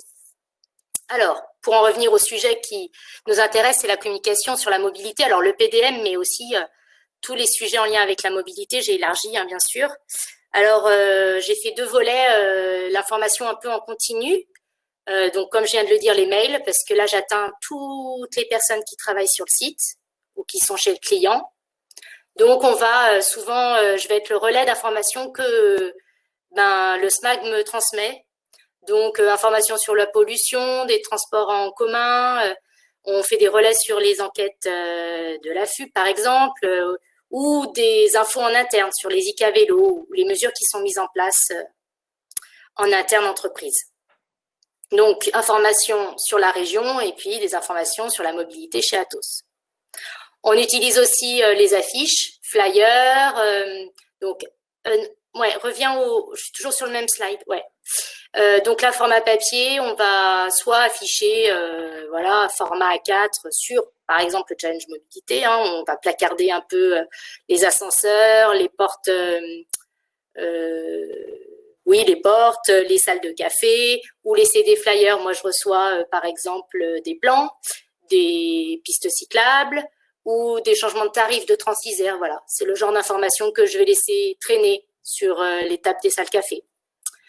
On a en virtuel des espaces, alors on appelle ça un réseau social. Nous, on a un réseau social interne entreprise qui s'appelle Circuit, où là, il y a des espaces, un espace dédié sur l'agence de Grenoble. On va échanger des informations, pas que en lien avec la mobilité, mais c'est possible. Et puis, on a une mailing list spécifique aux cyclistes, où là, chacun va y aller de son conseil. Enfin, c'est pas modéré. Tout le monde fait ce qu'il veut. Enfin, tout le monde peut échanger sur n'importe quel sujet, un conseil, une question, une information. Voilà, en lien avec les cyclistes, là, plus spécifiquement. On a aussi en place, parce qu'on a en vue notamment un déménagement de site, des ateliers sur ce sujet-là de la mobilité. Donc là, c'est plus un travail en présentiel pour essayer dès aujourd'hui penser la mobilité sur un futur site qui pour nous sera Échirolles. Enfin, on a un site intranet où là, j'ai regroupé voilà, des informations. C'est la petite partie en bas à droite, site de Grenoble. Là, c'est juste une petite image de notre intranet pour nos salariés où on a des informations pour venir sur le site, en transport en commun, etc. Et notre plan de mobilité qui est revu évidemment chaque année. Voilà, il y a les accès en direct pour les gens qui auraient des questions et qui auraient manqué le mail ou les nouveaux salariés, etc. Voilà, il y a aussi ça pour les nouvelles personnes qui arrivent, la présentation de la mobilité, entre autres, hein, avec tous les outils qui sont spécifiques à notre entreprise. Deuxième volet, c'est sur l'événementiel. Donc, je vais là, c'est quand même vraiment en lien avec le challenge mobilité parce que c'est vrai que ça incarne un peu notre événement annuel, même si on le fait un peu en 2 temps, et c'est ce qu'on avait fait l'année dernière et j'avais trouvé que c'était pas mal. Je vais voir cette année si c'est réaliste. On avait donc chaque année, déjà pour le challenge mobilité, nous on fait ce moment convivial.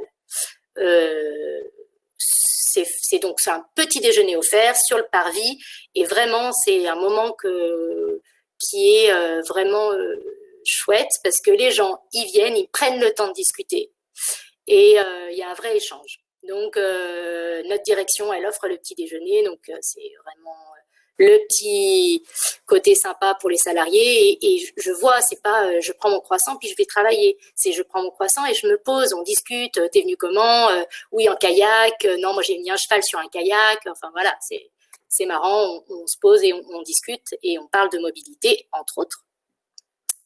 On a donc quand j'ai dit en 2 temps, c'est parce que j'avais trouvé ça chouette l'année dernière, 1 mois pile avant la date du challenge mobilité, parce qu'on sait que le jour du challenge mobilité, en fait, tout le monde est très très pris. On avait fait venir une entreprise de réparation de vélos nomades. Donc voilà, on avait pris pile, je crois que c'était le 6 mai, parce que c'était le 6 juin, le challenge mobilité. L'artisan était venu, il est là sur notre parvis, on a prévenu les gens, ils se sont inscrits, ils amènent leur vélo et se font réparer leur vélo dans la journée. Et c'était vraiment sympa, les gens avaient beaucoup apprécié cet événement-là qui préparait notre challenge mobilité 1 mois plus tard. On avait aussi demandé à la SMAC de faire organiser un événement marquage vélo. Donc pareil, dans la même dynamique, ça avait été aussi, ça a eu un bon succès. Donc, quand j'ai mis SMAC, c'est aussi les ateliers mobilité. Vous étiez venus l'an dernier pour parler du covoiturage et puis de la mobilité. Donc, voilà, à l'événementiel, on peut peut-être pas le faire tous les ans, mais alors le challenge mobilité pour sûr, mais bon, voilà, d'autres événements, c'est pas forcément tous les ans, mais je pense qu'il faut tous les 2 ans, c'est un bon rythme, mais il faut pas que ce soit plus, parce qu'en fait, on voit qu'on renouvelle aussi notre population et que voilà, ces sujets ils évoluent et que c'est bien de revenir toujours sur ces sujets autant que possible. En voie d'amélioration, pour finir, nous mais qu'on n'a encore pas exploité. Alors je vais juste dire 2 mots là-dessus. À l'entrée, à l'accueil principal de notre entreprise, on a un grand écran d'accueil où sont transmises des informations vraiment internatos. Nous, on aimerait bien faire un peu de messages sur la mobilité, mais c'est encore pas en place. Mais voilà, nous, si on a une voie d'amélioration, elle sera là. Voilà. Okay. Très bien, merci Delphine. On n'a pas beaucoup de temps pour les questions. Je n'en vois pas là pour l'instant. Marjorie, de ton côté, chat. Il n'y a pas de questions. Pas de questions. Ok. Moi, ce que je vois quand même dans les 2 présentations, c'est qu'on revient quand même un petit peu à l'information papier. Il y a des moments où on a besoin quand même de tendre un petit flyer pour communiquer auprès des collègues, même si ils sont tout numériques. Donc, c'est quand même intéressant de se dire qu'on n'est pas obligé de supprimer complètement le papier. Malheureusement, si je me permets d'intervenir, parce que j'ai l'impression que nous, les mails, je le vois, ils peuvent partir très vite dans cette zone d'éther qui est le trop plein d'informations, et le papier va peut-être rester dans la poche, il va ressortir et paf, et on va dire ah bah oui. Ouais, voilà. Mais écologiquement, c'est compliqué. Oui, après, il faut savoir ne pas en abuser, voilà, comme Ouais, de tout, voilà. je pense. Bien, merci Delphine pour ton intervention. Et maintenant, on va passer à une intervention virtuelle, parce que Lucie Bouillot de chez Actis n'était pas du tout présente cet après-midi. Elle est en train de négocier justement des nouvelles actions mobilité au sein de son établissement. Et donc, Guillaume l'a enregistré avant-hier et il va nous passer la vidéo. Alors pour ça, il faut vraiment monter votre volume pour bien l'entendre. Et Guillaume, Lucie, elle va plutôt nous parler de la communication en amont du plan de mobilité. Voilà, donc Guillaume, si tu veux lancer la vidéo, et je vous dis dans quelques instants.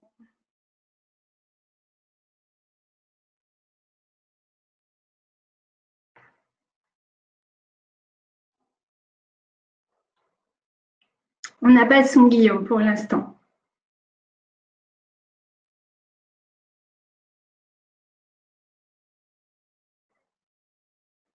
Excusez-nous, hein, parce que l'outil, on n'a pas encore bien l'habitude. On a fait des tests depuis 2-3 jours, mais là, on n'est pas tout à fait calé.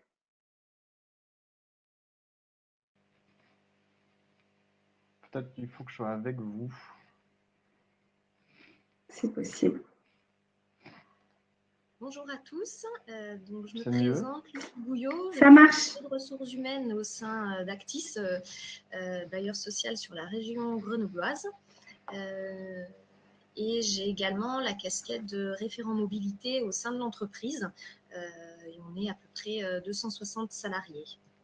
J'interviens aujourd'hui pour présenter notre déploiement du projet mobilité au sein de l'entreprise, sachant que c'est une démarche qui a été initiée par la direction et puis ensuite a émergé d'un certain nombre de salariés le souhait de vouloir travailler de manière plus large sur le thème de la mobilité.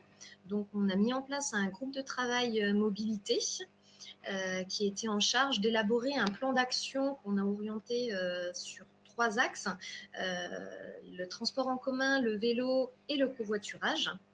Et puis ensuite, pour informer puis sensibiliser aussi l'ensemble du personnel sur le thème de la mobilité ou sur l'écomobilité, on a élaboré un plan de communication pour diffuser plus largement l'actions issues du plan d'action mobilité qui était le fruit du groupe de travail. Donc, une démarche initiée par la direction, puisqu'en mars 2017, on a été contacté par le SMTC pour rentrer dans la démarche MPRO. Donc, bien entendu, la direction était partie prenante pour rentrer dans cette démarche. Donc, jusqu'à fin 2017, on a signé l'acte d'engagement, réalisé l'enquête mobilité sur lequel on s'est vraiment appuyé pour l'élaboration du plan d'action.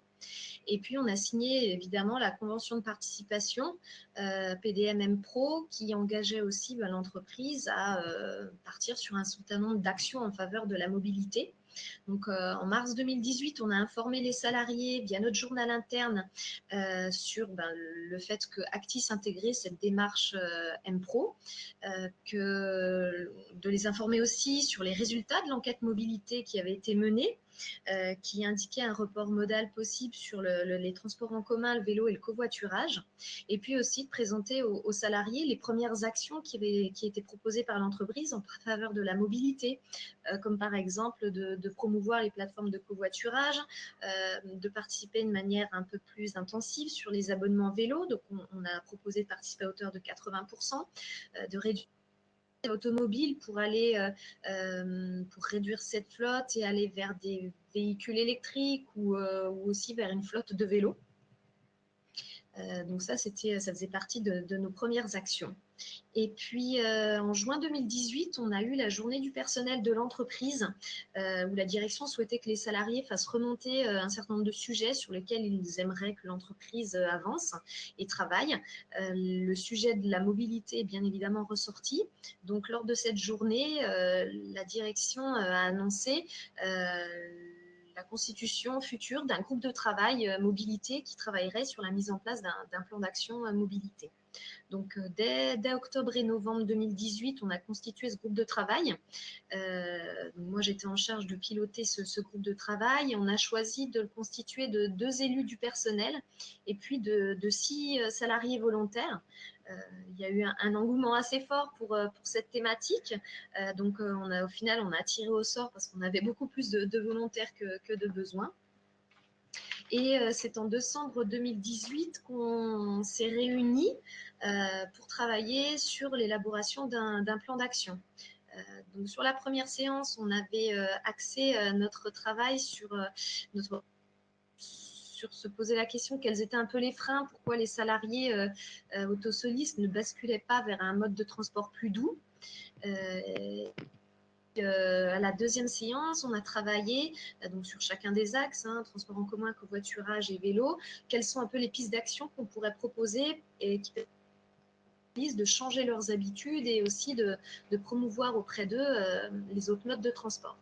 Donc, on a élaboré un plan d'action autour de ces 3 axes. Et puis, on a aussi axé côté déplacement professionnel.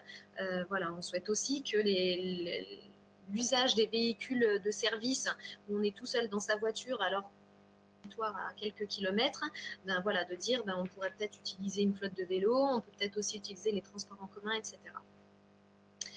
En début d'année 2019, le plan d'action a été présenté à la direction et puis on a eu un retour de leur part en avril. Voilà, les actions étaient plutôt bien accueillies, elles ont été priorisées en fonction de leur degré de réalisation. L'objectif, c'était d'ici la fin de 2019 de voir aboutir un certain nombre d'actions qu'on avait proposées et puis de continuer leur mise en œuvre ensuite sur 2020-2021, d'enrichir également ce plan d'action. Des actions aussi sont en étude de faisabilité technique, financière, pour pouvoir envisager éventuellement une mise en œuvre. En août 2019, ce plan d'action a été présenté à l'ensemble du personnel. On a choisi 3 axes pour communiquer sur ce plan d'action. Le journal interne de l'entreprise, l'intranet, sachant que sur l'intranet, on y a mis le plan d'action de manière exhaustive. On a proposé aussi des outils aux salariés qui souhaitaient éventuellement faire un simulateur de bilan carbone, leur mettre le lien vers la plateforme Métromobilité, bref, un certain nombre d'outils qui leur permettraient un peu aussi de s'interroger sur le transport pour pouvoir les sensibiliser sur ce sujet. Et puis en septembre-octobre 2019, on est passé sur un 3e axe de notre communication qui était l'organisation de rencontres café de la mobilité. L'objectif, c'était, sur la base bien sûr des salariés volontaires qui étaient intéressés sur le sujet de l'écomobilité, de pouvoir leur proposer des rencontres avec des professionnels pour échanger sur l'optimisation de leurs déplacements, de pouvoir aussi de mieux comprendre l'intérêt de l'écomobilité, de l'impact de leur trajet sur l'environnement, sur la santé, sur leur porte-monnaie, sur leur cadre de vie. Et donc, on a sollicité, lors de ces rencontres café de la mobilité, on a sollicité Métromobilité, qui est donc intervenu en proposant des stands et en recevant les salariés de manière individuelle, et puis aussi en proposant une présentation un peu plus générale pour renseigner les salariés sur l'offre de mobilité sur le territoire et également proposer l'intervention de quelques membres du groupe de travail pour présenter dans les grandes lignes le plan d'action mobilité d'Actis, ce qui allait se mettre en œuvre d'ici la fin 2019 et éventuellement 2020. Il y a eu un engouement plus ou moins fort en fonction des territoires. Effectivement, nous, on a un siège social 3 territoires. Certains territoires sont situés en centre-ville. Donc, effectivement, les salariés sont déjà plutôt bien sensibilisés sur le fait de ne pas venir en voiture parce qu'on a du mal à se garer, etc. Mais sur d'autres territoires, ça a été plutôt bien accueilli. On a eu pas mal de salariés qui sont venus. C'était somme toute assez convivial. On avait organisé un petit buffet café pour pouvoir échanger.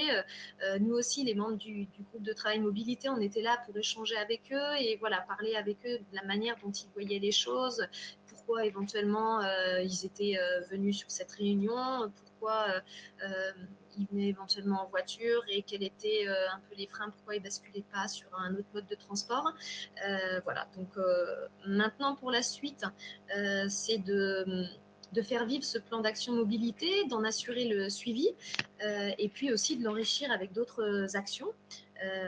On verra en tout cas si ce plan de communication a porté ses fruits auprès de nos salariés. On vérifie.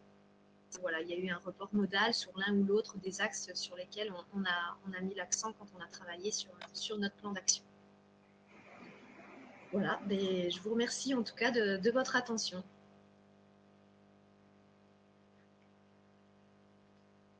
Ok. Guillaume, comme tu as peut-être échangé avec Lucie, est-ce que tu aurais des informations complémentaires à nous transmettre? Ou est-ce que les participants, vous avez des questions?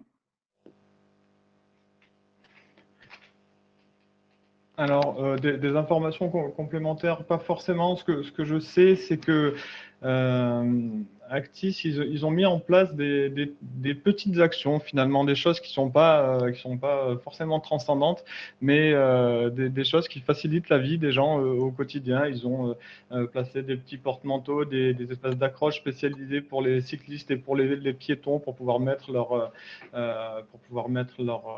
habits quand ils sont mouillés, quand il pleut, pour pouvoir poser leur cape de pluie, etc.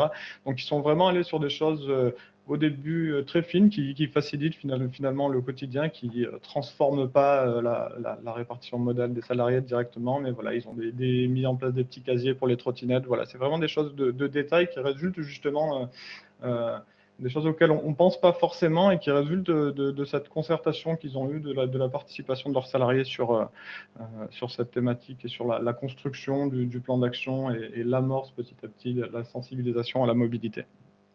Dans tous les cas, l'adhésion ne peut être que plus bénéfique. Et ce qui est intéressant, c'est de mettre en avant des petites actions. Et ça, c'est important parce qu'on a pas mal d'établissements qui sont sur des petits effectifs, qui ont peu de moyens, qui nous disent oui, mais finalement, les actions les plus importantes, elles sont souvent portées par des gros établissements et nous, on n'a pas les moyens. On peut voir que il y a des petites actions comme des portants pour mettre le matériel, l'équipement de vélo d'un cycliste. Oui, c'est très apprécié par l'usager. Et là, on est peut-être plus sur, en effet, des actions pour pérenniser la pratique des employés. Oui, complètement. C'était ce qu'elle disait. Je lui posais la question de savoir si elle avait vu quelque chose de nouveau, une évolution des comportements. Elle disait que c'était peut-être un peu tôt pour le dire. En tout cas, les usagers, ceux qui pratiquent déjà des mobilités actives, avaient vraiment apprécié ce qui avait été fait. Dans tous les cas, c'est bien la deuxième enquête qu'on pourra proposer à Actis, comme on proposera à tous les M-Pro qui sont sur un premier cycle, je dirais, où on part d'un diagnostic avec une enquête. Évidemment, au bout des 3 ans, on vous proposera une nouvelle enquête si vous voulez poursuivre votre route avec nous, mais c'est bien le meilleur moyen de voir si les actions que vous avez mises en place sur 2-3 ans ont permis de favoriser du report modal sur les modes alternatifs. Voilà. Comme il n'y a pas de questions, je crois qu'on va pouvoir accueillir David Chigaouri de Grenoble-Alpes Métropole. Bonjour David. Bonjour. Vous m'entendez bien? Très bien, parfait.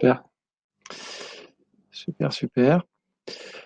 Alors, moi je vais vous présenter Vous m'entendez toujours? Oui, c'est tout. Oui, parce que j'ai plein de petits messages. J'ai plein de petits messages sur mon ordinateur, c'est pour ça. Donc moi, je vais vous présenter la nouvelle exploitation, en fait, la nouvelle exploitation des parkings en ouvrage de la métropole grenobloise. Assez rapidement, la société qui a été montée par la métropole pour justement gérer ces parkings pour aller rapidement sur les services à la mobilité qui ont été intégrés à ces parkings. Donc voilà, on va vous présenter le périmètre, les missions et la gouvernance rapidement, et puis ensuite les investissements pour s'attarder un petit peu plus sur les services à la mobilité qui certainement vont plus vous intéresser. Donc au niveau du périmètre de la société qui gère donc les parkings bon ça c'était pour les non grenoblois, donc on peut le passer, vous connaissez Grenoble, la métropole.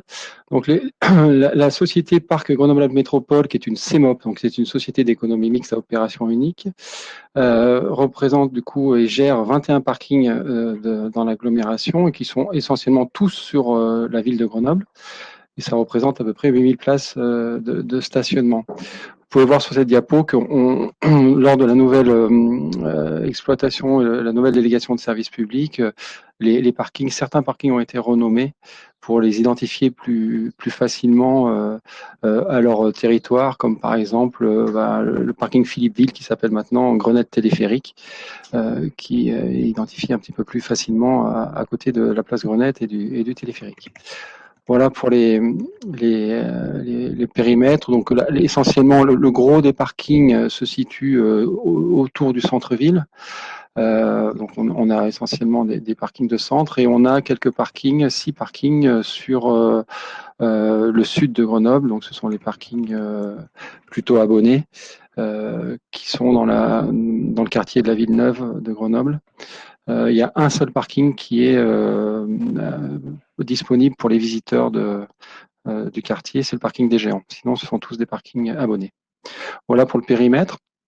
Très rapidement, les missions, alors ce sont des missions classiques de gestion et d'exploitation des parkings en ouvrage de la métropole grenobloise. Hein. C'est un service en délégation de service public classique, avec par contre une création et une gestion de services annexes à ce stationnement qui sont les services à la mobilité et qui sont quelque chose de nouveau dans la gestion des parkings en France, et notamment avec l'objectif de créer de véritables plateformes de mobilité dans ces parkings.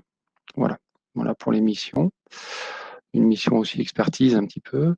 Au niveau de la gouvernance, très rapidement, pour que vous vous donniez une idée de comment fonctionne la gouvernance de cette société. Donc, c'est une société d'économie mixte. Donc, il y a un conseil d'administration avec une majorité de Grenoble-Alpes Métropole et des actionnaires minoritaires qui est la société EFIA, qui a été l'opérateur qui a gagné le marché pour gérer les parkings à travers une société d'économie mixte. Voilà. Donc, on a un président qui est une présidente qui est une élue de la métropole.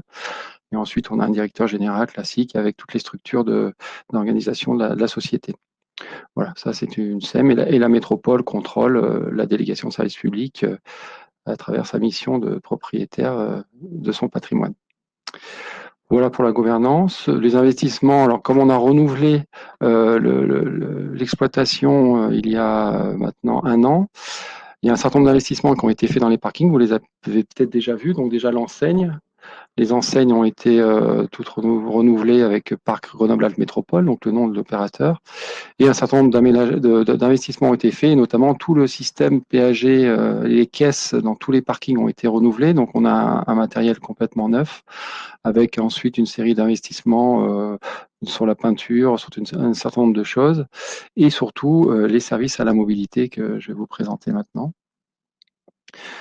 Donc c'est dans ces parkings, donc, et notamment dans les 13 parkings du centre-ville essentiellement, vous allez pouvoir, et vous pouvez déjà maintenant utiliser un certain nombre de services et d'équipements de mobilité en location, donc dans 13 parkings du centre, avec également une agence d'accueil Métro Vélo Parc qui se situe sur la presqu'île et qui propose des activités supplémentaires que je vais vous décrire tout à l'heure.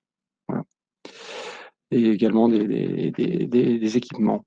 Donc ces parkings, ce sont ces parkings-là qui sont décrits sur votre droite. Alors il y en a 1, 2, 3, 4, 5 qui sont pas encore complètement opérationnels, et notamment le parking de la gare, parce que il y a des travaux qui sont effectués à la gare Europol, vous avez certainement les vues, puis quelques travaux également sur les autres parkings, donc du CED, de l'Estacade, qui est anciennement Berry Alsace-Lorraine.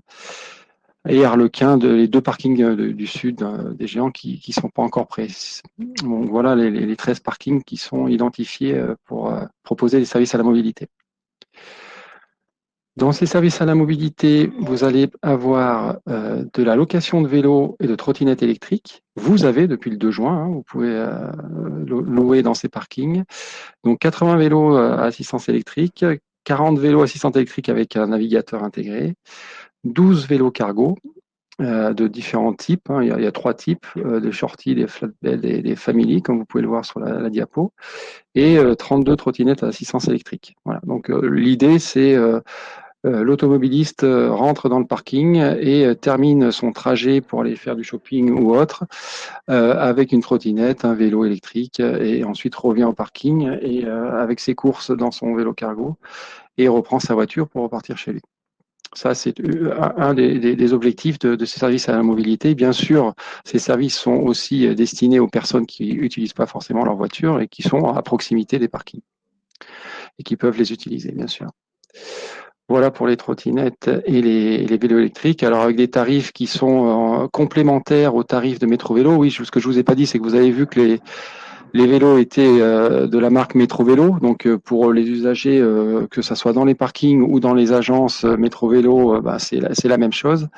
Par contre, les tarifs sont ciblés complémentaires à Métro Vélo, c'est-à-dire que c'est surtout de la courte durée, 1 heure à 4 heures, une journée ou des forfaits 7 jours pour éventuellement les touristes qui resteraient quelques jours dans Grenoble.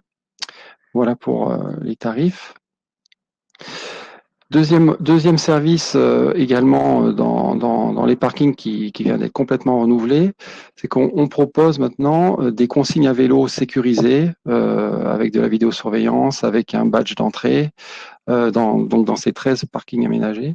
Ça fait plus de 1000 places de stationnement disponibles. Donc là, pour stationner son vélo personnel. Pour tous les gens qui n'ont pas forcément d'emplacement en vélo dans leurs appartements, notamment au centre, et qui veulent avoir un emplacement sécurisé dans ces parkings. Voilà. Donc ces consignes sont maintenant quasi toutes opérationnelles. Et donc vous pouvez utiliser un abonnement avec Métro Vélo Parc ou également avec votre carte Oura, qui vous permettra également d'utiliser ces consignes. En mode également de paiement, et bien sûr, il y a le Pass Mobilité qui va arriver et qui va intégrer tous ces services dans les parkings. Voilà pour les 2 offres de services à la mobilité. Et donc enfin, dans le parking Presqu'île, donc sur la Presqu'île, c'est un parking donc un peu particulier qui offre différents services. Dans la diapo suivante, on pourra voir les différents services. Voilà, donc un espace de stationnement mutualisé, donc un parking classique avec 475 places, une salle de fitness et une agence de Métro Vélo Parc de la Presqu'île. Donc c'est cette agence qui offre des services à la mobilité et qui peuvent vous intéresser. Donc dans cette agence, on peut passer à la diapo suivante. Merci. Bon, alors sur le parking, effectivement, c'est un parking assez innovant avec un toit terrasse avec. C'est un bâtiment écologique, hein, voilà, pour faire court, avec pas mal de choses qui ont été faites dans ce sens-là. Et donc dans ce parking, il y a une agence de mobilité. On peut passer à la diapo suivante. Voilà, donc cette agence de mobilité, elle est dédiée au vélo et à tout l'univers du service vélo. Vous pouvez donc louer, comme dans les parkings, des équipements de mobilité, donc les vélos électriques, des trottinettes, etc., soit à l'heure, soit au week-end, soit la semaine. Vous pouvez aussi garer votre vélo comme dans le reste des consignes des parkings de la métropole, donc 24/24. Ça, c'est le service classique que je viens de vous présenter. Et ensuite, dans cette agence, il y a également la possibilité pour tout utilisateur de vélo d'avoir de l'information multimodale sur l'ensemble de la mobilité dans l'agglo, donc de louer les vélos, comme je vous l'ai dit, de également venir réparer son vélo, faire de l'auto-réparation, Il y a aussi tout un espace mobilité dans lequel on peut s'informer sur la mobilité. Il y a des formations et des stages qui sont proposés au sein de cette agence. Et ça a aussi l'opportunité de venir aussi faire des réunions dans cette agence pour débattre et discuter de la mobilité. Voilà, donc ça, c'est tous les services qui sont offerts dans cette agence au sein de la presqu'île. Et enfin, donc voilà, avec des horaires, donc l'agence, elle se trouve vraiment au niveau de l'arrêt de tram station Marie-Louise Paris CEA, avec des horaires qui sont assez étendus, qui peuvent aussi bien être appréciés par les gens qui arrivent le matin et qui potentiellement peuvent poser leur vélo pour le faire réparer et ensuite aller au boulot et le récupérer le soir, que les gens le soir également. Le jeudi, il y a une séance un peu plus tard pour d'information pour les gens du quartier notamment. Voilà. Et voilà, une dernière slide, enfin une avant-dernière slide sur les forfaits de révision. Vous pouvez donc faire réviser votre vélo à ces prix-là pour pouvoir justement avoir un vélo impeccable. Et enfin, tout ce que je viens de vous présenter se trouve, alors c'est la même adresse, normalement c'est metrovelopark.fr l'adresse, elle n'est pas encore référencée Google parce qu'elle vient d'être créée, donc pour vraiment avoir l'info, il faut d'abord faire la première adresse sur le portail de Cycléo pour pouvoir accéder à la plateforme. Mais dans quelques temps, vous pourrez taper metrovelopark.fr pour accéder à la plateforme en ligne pour réserver les vélos et pour avoir toute l'information. Voilà, très rapidement. Merci David d'avoir été si rapide. Et tu as des questions, donc je vais donner la parole à Marjorie. Par contre, juste avant, je voulais dire que David a mis à disposition un flyer que vous pourrez imprimer ou envoyer à vos collaborateurs. Moi, ce qui m'a paru intéressant, au-delà des employés de vos structures, c'est aussi peut-être de diffuser cette information à vos visiteurs qui pourraient être intéressés par ce genre de service. Il y a même des établissements qui vont plus loin, qui facturent, enfin qui payent eux-mêmes le service proposé aux visiteurs. Voilà, c'est des pistes, je ne dis pas qu'il faut faire, c'est des pistes de réflexion qui sont vraiment une poursuite d'une démarche mobilité qui n'est pas forcément focalisée sur les employés de l'établissement, mais également sur les visiteurs, les clients, etc. Tout à fait. Marjo, je te donne la parole pour les questions. Oui. Alors, bonjour David. Bonjour. Pour les questions, alors tu as des questions de Monsieur Stéphane Collomb, notamment sur est-ce qu'il y a un lien entre Parc Grenoble, Métropole et les parkings relais? Alors, il n'y a pas de lien en termes d'exploitation. C'est pas le même exploitant. Les parkings relais sont gérés par la CEMITAG dans le cadre du contrat de délégation de service public des transports en commun de l'agglo, qui est géré, l'autorité organisatrice, c'est le SMAG. Donc, les parkings relais ne sont pas gérés par la même entreprise que Parc Gamme, enfin que les parkings classiques. Ce qui fait que ça a fait rebondir sur sa deuxième question qui était est-ce que ces parkings sont gratuits pour les abonnés TC, comme le sont les parkings relais CEMITAG? Bien tenté. Non, ce sont des parkings classiques avec une tarification. Alors, il y a différents types de tarification dans ces parkings en ouvrage. Il y a une tarification résident. Donc, les résidents qui sont autour de ces parkings bénéficient d'une tarification spéciale. Et puis après, il y a plusieurs types de tarification abonnés ou visiteurs classiques horaires. Mais non, ce sont des parkings classiques au départ dans lesquels on a apporté un service à la mobilité supplémentaire. Ok, merci.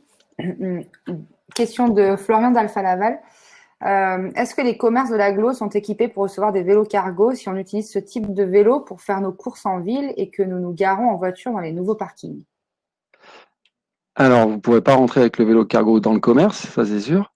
Par contre, Grenoble et notamment le centre est équipé d'un grand nombre d'arceaux vélos, un petit peu partout.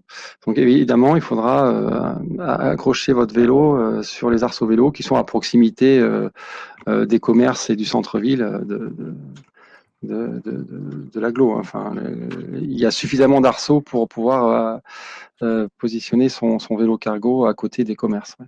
Mais pas dans le commerce, non, ça c'est sûr. Ok.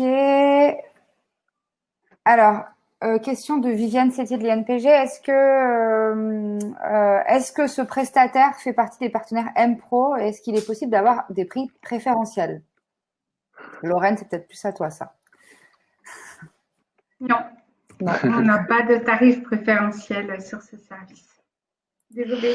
Alors, les tarifs, effectivement, sur le service à mobilité, il y a un certain nombre de forfaits, vous les avez là sur les tarifs sur la diapo, et puis après, il y a un certain nombre sur la grille tarifaire classique, il y a pas mal de tarifications. Hein. Il y a de la tarification affaires, il y a de la tarification soir et week-end, enfin, c'est de la tarification classique pour adapter à son usage, mais c'est tout. Après, il y a des périodes de promo. Là, on a un bon exemple en ce moment. Le parking Presqu'île et le parking Parc Mistral Hôtel de Ville, donc et le parking qui est sous le stade des Alpes, sont actuellement gratuits jusqu'au 24 juillet dans le cadre du déconfinement et de la fin de la crise sanitaire, par exemple. Il y a des formules comme ça à Noël également. Il y a des périodes où il y a des promos, mais c'est tout. Dans tous les cas, on garde la suggestion sous le coude. C'est pour jamais. Tout à fait. Non, mais avec l'agence Métro Vélo Parc, pourquoi pas, hein. Faut effectivement se rapprocher d'eux. Ok. Est-ce qu'il y a d'autres questions? Plus d'autres questions? J'ai pas l'impression. Non, je pense qu'on a fait le tour. Alors, je viens de mettre sur l'espace M-Pro, dans la rubrique outils, dans la sous-rubrique communication, le flyer Métro Vélo Parc Gamme que vous pourrez diffuser au sein de vos établissements par mail ou en version papier. Je sais, c'est mal, mais on peut toucher plus de personnes. Je vais vite chercher Pauline, Lorraine, du coup. Ça te va? D'accord, très bien. Oui, très bien. Alors, du coup, si on n'a pas d'autres questions, il faut que je meuble. On a Pauline et on a Camille Durand. Camille, peut-être, est-ce que Guillaume, t'es cap de changer de support et de faire passer Camille avant? Si Camille est prête.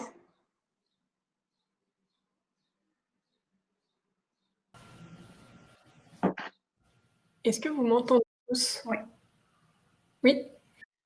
Oui. Oui, Camille. Bonjour à tous.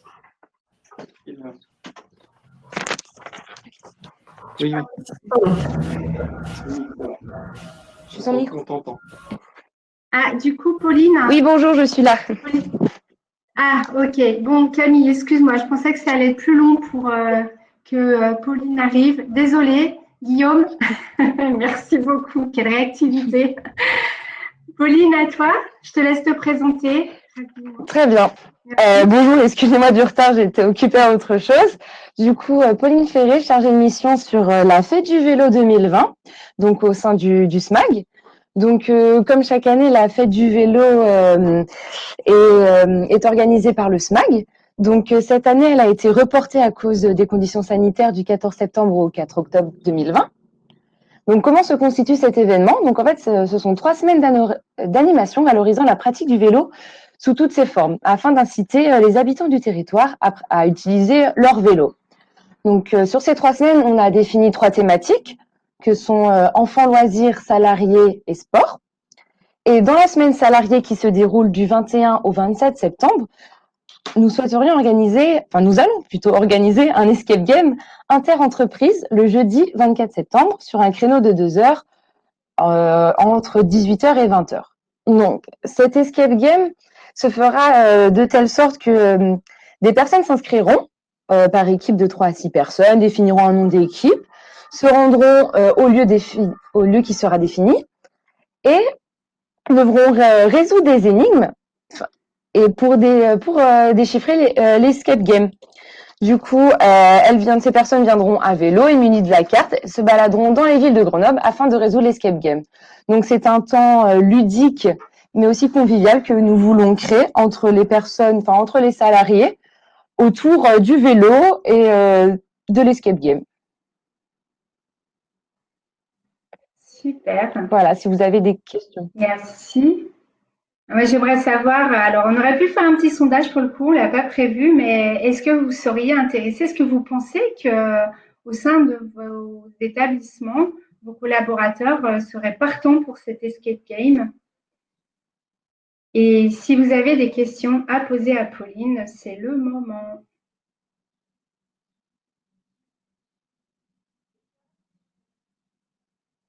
Pas de questions, pas de réaction. Oui, oui, les personnes doivent venir avec leur vélo, effectivement. Après, si jamais ça peut être trop compliqué pour elles, pour ces personnes, je veux dire, on pourra toujours voir avec Métro Vélo pour un prêt Métro Vélo sous caution d'une carte d'identité. Mais éventuellement, si c'est vraiment difficile, Métro Vélo pourra prêter des vélos. Alors, je rebondis sur les questions. On a une question de Nathalie Lessieux qui dit combien d'équipes, s'il vous plaît, pour cet escape game? Alors, on a défini la jauge à 100 personnes, à une centaine de personnes maximum par équipe de 3 à 6 personnes. Donc, en fonction que les personnes s'inscriront, à un moment, on ne pourra plus recueillir d'inscriptions. Ok. Autre question de Viviane Sétier. Quand est-ce qu'ouvrent les inscriptions? Est-ce qu'il y a une date de clôture pour les inscriptions? Toutes les infos sur les inscriptions. Alors, concernant la conception de cet escape game, nous sommes en train de recruter notre prestataire. Du coup, les inscriptions seront probablement possibles début septembre. Pour rappel, l'escape game se déroule le jeudi 24 septembre.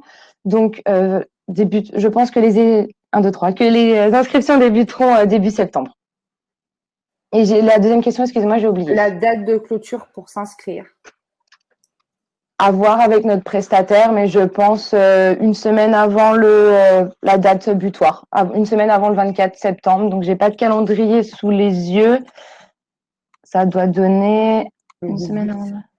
Voilà, une semaine, le 18, le 17, voilà, exactement. Ok, encore des questions. Est-ce que c'est possible, donc question de Patricia Gay, qu'il y ait plusieurs équipes possibles de la même entreprise? Oui, c'est possible. Parfait. Et question de Fanny Crouzet, est-ce ouvert aux salariés des collectivités territoriales aussi? Oui, c'est ouvert, donc entreprises, agents, salariés de collectivités territoriales. On peut même élargir aux associations. C'est vraiment un moment convivial entre collègues qu'on veut créer autour de cet escape game. Super. Bon, dans tous les cas, ça suscite de l'intérêt. Je vois ça, j'en suis ravie. Encore une question? Ah, je vois que il y a une question concernant les inscriptions. Voilà, c'est ça. Je l'ai dit. Alors, pour les inscriptions, je vais peut-être la dire pour les autres qui l'ont pas vu. Ils s'inscrivent directement ou passent par l'entreprise donc, il y a un référent qui recense ou c'est le salarié qui va directement s'inscrire? C'est peut-être ça la question. Alors, une adresse mail sera fournie. Donc, les équipes, les personnes formeront des équipes et devront communiquer leur équipe, combien elles sont, leur nom et leur nom d'équipe, si elles veulent, à une adresse mail qui leur sera fournie. Et qui sera gérée soit par nous ou soit par le prestataire. Il faut qu'on décide des modalités, mais ça sera bien par adresse mail qu'il faudra s'inscrire. Ok. Merci pour le sondage, Guillaume, qui est déjà parti. Super. Et je crois qu'il y a encore une question dans les questions. Dans les questions, non, je crois que j'ai… Ah oui, est-ce qu'on pourrait avoir les supports de com sur l'événement? Sur l'escape game en lui-même ou sur la fête du vélo? Sur l'escape game en lui-même, j'imagine, Viviane. Sur la fête du vélo et sur en particulier l'escape game interentreprise. Oui, pas de souci, je pourrais vous fournir des supports de communication, effectivement.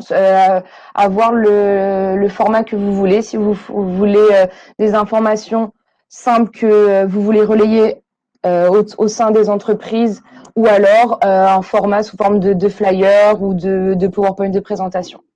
Je peux